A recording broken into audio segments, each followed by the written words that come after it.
Le 24 mars 1944 paraissait dans le toujours excellent Je suis partout un article de François Vineuil intitulé « Le temps retrouvé ». Texte intégral, à l'exception de certains mots remplacés par un bip sonore en raison de la censure, sanctionnant le délit d'opinion. Non, il ne s'agit point d'une audacieuse transposition de Proust à l'écran. Cet article aurait aussi bien pu s'intituler « La guerre et la paix », titre vraiment considérable pour un bien mince prétexte. Tout le monde aujourd'hui a entendu parler de mon ami Roger Como, premier wagnérien de France, grand bibliophile, grand cinéphile et, pour le reste, employé des wagons-lits. Il vient de m'apporter, infime parcelle des archives inouïes dont il est à la fois le créateur et le gardien, une collection de mes chroniques cinématographiques d'avant-guerre à l'Action française. On n'en finirait plus dans notre métier s'il fallait répertorier sa prose et se relire. C'est bien assez d'écrire. Et l'on s'épargne ainsi de nombreux mécomptes. Quand mon premier article apparut, c'était en 1929, je m'apprêtais assez glorieusement à la lecture de cet imprimé. Les coquilles et non-sens dont il était criblé, les coupures féroces qu'on y avait pratiquées, l'indigence aussi de mon propre texte, qui éclatait noir sur blanc, m'arrêtèrent avant la fin. J'ai mis cette expérience à profit. J'ai rarement jeté un coup d'œil sur une colonne encore fraîche, portant ma signature, sans me maudire les typographes et les secrétaires de la rédaction. Il est plus sage de s'épargner ces inutiles fureurs, mais pour des papiers qui ne vont pas tarder à jaunir, comme ceux de mon ami Como, il y a prescription. Comme personne ne les lira plus, leurs coquilles sont devenues inoffensives. Et quand on tombe sur une phrase boiteuse, sur un développement oiseux, on a toujours la consolation de se dire que l'on travaille un peu moins mal aujourd'hui. Je viens de feuilleter un moment cette liasse périmée. Les réflexions concernant les bévues et les lacunes de l'auteur importent peu ici. Mais cette petite rétrospective m'inspire une mélancolie qui a bien d'autres sujets. Étrange sensation. Ces papiers ont 5 ans, 10 ans, 15 au plus, et ils sont d'un autre monde. Non, je ne regrette pas ce monde, son pullulement de son aveuglement, ses principes imbéciles, son gaspillage. Mais je revois ce qu'il a perdu par sa faute. Relire en 1944 de vieilles chroniques de cinéma, c'est revivre les voyages que l'on fit d'un bout à l'autre de la Terre, et dont il ne reste plus qu'un méchant album, dont on tourne les cartons entre ces 4 murs. Ce cinéma de 1930, de 1935 était souvent bien irritant, frivole, prodigue jusqu'au scandale. Mais avec son ubiquité incessante, ses investigations aux 4 coins de l'univers, la profusion de ses talents, de ses découvertes, l'irrésistible circulation de la vie en lui, il représentait plus que toute autre chose la liberté et l'abondance que nous ont fait perdre la sottise du troupeau humain, la perversité, la férocité de quelque oligarchie. J'entends les gros malins qui voudraient absolument que cette nostalgie eût un sens précis. Bon, vous ne soupirez pas après le Pernod d'Arthur, mais Hollywood, Hollywood, nous en avez-vous assez fatigué les oreilles ? Certes, je retrouve dans mes paperasses les titres de plus d'un film que je brûlerais de revoir. Comme je brûlerais de revoir les Vermeer de La Haye, les Rembrandt de Dresde, les Corot du Louvre, les Dürer de Munich. Parce que j'aime le cinéma, j'ai dit maintes fois tout ce qu'il devait non pas tant à l'Amérique qu'à la prodigieuse usine californienne animée par tant de talents de la vieille Europe, que seul le dollar a fait émigrer. Mais au hasard de mes anciens témoignages, dépêchés à la diable, ce sont toutes les bêtises, toutes les perfidies américaines que je retrouve aussi. Le chroniqueur n'y est pour rien.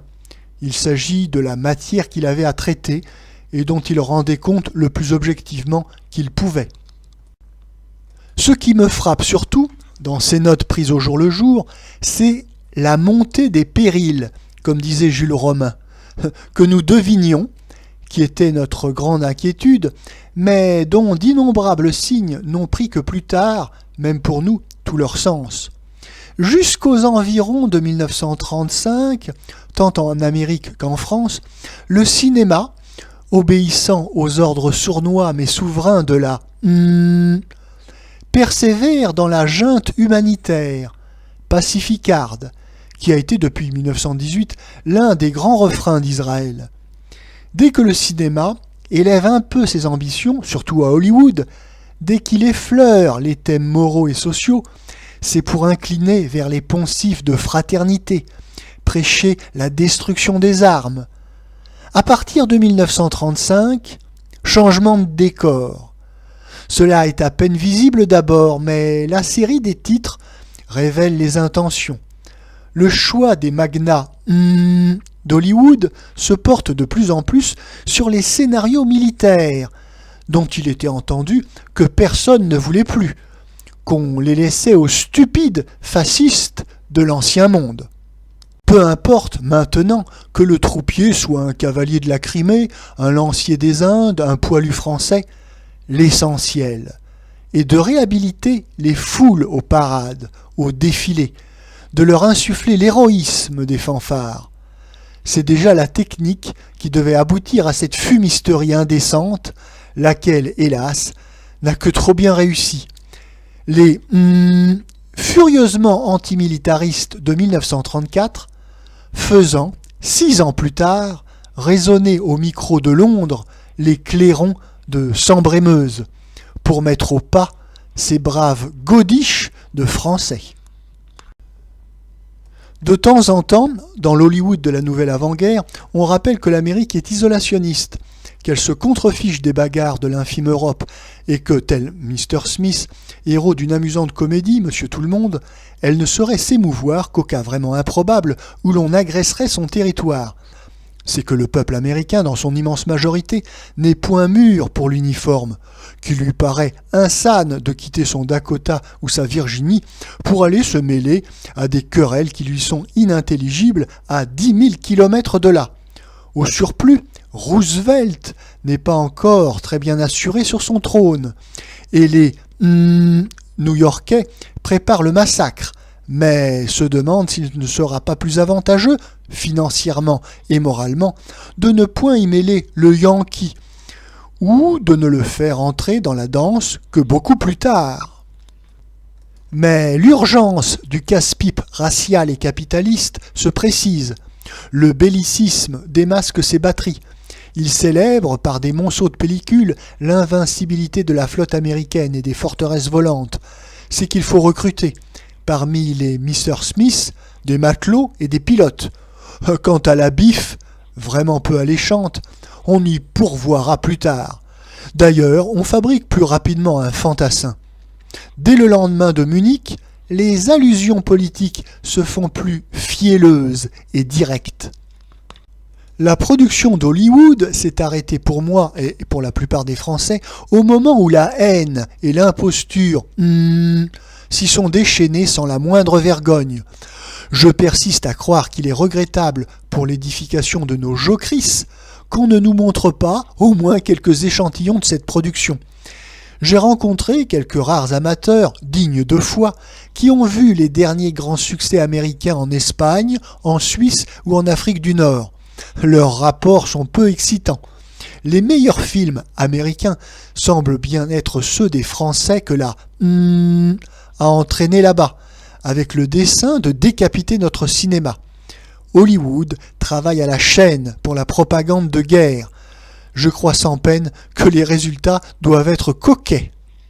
Je retrouve justement dans mes chroniques le compte-rendu d'un phénoménal navet que j'avais bien oublié. Cela s'appelle Le chemin de la gloire et fut annoncé comme une version élargie et améliorée des Croix de bois. On me permettra d'en résumer fidèlement l'essentiel. Parmi quelques débris du film français et des actualités de 1917, on introduit une charmante infirmière que joue Miss Jane Lang. Le capitaine et le lieutenant d'une compagnie d'infanterie française se disputent son cœur, quelque part entre Douaumont et la côte 304. Le capitaine, Frédéric March, est affligé également de son vieux père, Lionel Barrymore, ancien trompette des cuirassiers de Reichshoffen. volontaire dans l'infanterie malgré son grand âge et sa cacochimie avancée. Le septuagénaire est vaillant, mais effroyablement empoté. Un adémaï grognard, et ses gaffes font grincer les dents de son honorable fils. Le pauvre grand-père trucide même 2 camarades en manipulant une grenade, et en conçoit un désespoir infini. Mais je me recopie, j'irai plus vite. Ô vieillesse ennemie, comment laver cette honte? Le vieux cuirassé pleure dans un poste de secours où le lieutenant est en train d'embrasser à pleine bouche la délicieuse infirmière. On rappelle que cette idylle se déroule à 500 mètres des premières lignes. Le capitaine surgit à l'instant même, en lambeaux et couvert de sang. Les 2 amants se précipitent. « Pardonnez-nous, ce n'est pas notre faute. Coquine de guerre. » Enfer et malédiction plutôt. Le capitaine vient d'avoir les yeux crevés. Ils pouvaient tout lui cacher et ils lui ont transpercé le cœur. Le capitaine annonce « Puisqu'il en est ainsi, je retourne mourir au feu. »« Pas tout seul, mon fils, » s'écrie le vieux cuirassé. « Prends mon bras. » Et l'aveugle, accroché à la capote paternelle, traverse les barbelés, les trous d'obus, arrive au milieu des positions allemandes. Quand le tir de barrage leur paraît suffisamment copieux, il s'arrête. Et le vieux tire de son sac la trompette de 1870. « Maintenant, mon fils, puis-je sonner la charge ?»« Sonne, papa !» Une marmite bien ajustée met fin quelques instants plus tard à cette épopée musicale et familiale. Fin de la citation, comme disent les marins. Je vous fais grâce des détails de ces combattants qui se nourrissent exclusivement de cognac et d'aspirine, de ces officiers de compagnie qui sortent de leur cagnat en disant « Je vais au grand quartier général » et reviennent 1 heure plus tard nantis des confidences de Joffre, des poilus grimés au charbon de bois. Or, le chemin de la gloire n'est pas un primitif ou un bouche-trou. C'est un film de la First Class, tourné avec de très grandes vedettes et terminé au début de 1937. Les lignes que je viens de citer datent du mois de mars de cette année-là. Si le chemin de la gloire avait concerné la guerre de sécession, il eût été sans doute réalisé avec ce sens de la vie, cet alerte réalisme, ces scrupules que les Américains apportent à leur histoire nationale. Mais c'est ainsi que les Américains se représentaient la guerre européenne, 2 ans avant celle dont leurs ont attisé le brasier. Jugez par là de quel acabit doivent être leurs films sur l'Exode, les parachutistes ou l'occupation de Paris. Ce Paris qu'ils ont toujours montré comme un chromo de l'agence Cook. Donc, selon toute vraisemblance, tandis que nos snobs qui, les 3/4 du temps au reste, ne distinguaient pas une œuvre de John Ford ou de T. Garnett de n'importe quelle insipide revue filmée, tandis que nos snobs rêvent aux joies démocratiques et cinématographiques de Chicago, les habitants de Chicago sont abrutis par la plus lourde propagande belliqueuse. Et c'est le cinéma fasciste, car pour Hollywood, tout ce qui se tourne ici depuis 4 ans sans la permission d'Israël est fasciste. Des visiteurs du soir, mais oui, carnés, jusqu'aux anges du péché et au charmant Munchausen. C'est le cinéma fasciste qui propose à ses spectateurs les dernières évasions possibles sur cette planète. Cela n'est point si paradoxal, car nous n'avons pas, hélas, besoin qu'on nous romance la guerre. En Europe, on fait ou on subit la guerre, et ses conséquences accessoires rendent, cette semaine encore, plus mélancolique la petite promenade que je viens de faire dans le cinéma d'hier. J'arrive du temps de la richesse, où chaque jour voyait naître 2 films, où un enragé pouvait de 10h du matin à 2h de la nuit hanter sans arrêt les salles obscures. Cette semaine, en guise de scénario, le cinéma se débat avec le drame électrique. Il paye, comme la France entière, les gentillesses des saboteurs, des dynamiteurs de pylônes et de barrages. On en est à se demander s'il y aura toujours un cinéma français le mois prochain. En attendant, la sortie et la réalisation des films de quelque intérêt sont pratiquement impossibles. Tout porte à craindre que l'on ne tente la soudure avec un joli contingent de films rutabaga. C'est sans conteste à cette catégorie qu'appartiennent les deux derniers venus. Béatrice devant le désir, graine au vent. M'arracher à mes petits souvenirs pour vous parler de ces denrées était, ce soir, au-dessus de mes forces. Je tâcherai d'être un peu plus courageux la semaine prochaine.